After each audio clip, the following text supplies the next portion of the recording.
Hello everyone, my name is Kushal Patel. Welcome to Plast India. I'm Director of Sales and Marketing at BST India.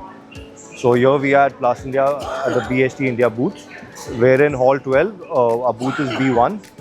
So what we have over here is basically a demo unit. It's a rewinding machine which has all our products on display, from web video inspection to 100% defect detection, web guides, and various kinds of tension control measurement systems. In front of me is the viscosity control system. Over there is the load cell tension control measurement system, and to my right is line guiding, web guiding based systems. Our 100% defect detection system, known as the TubeScan XL, for wide web rotogravure or flexo printing.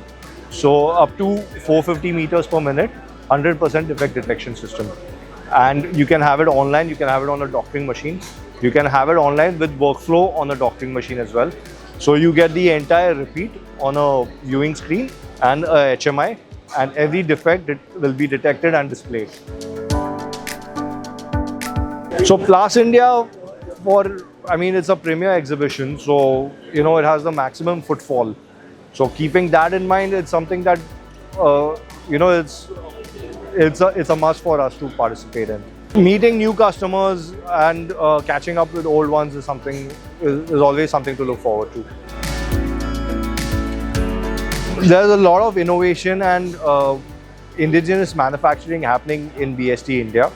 So a lot of German technology and everything, you will in the years to come will be replicated in India from Europe to India. So it's going to become from India to Europe very soon.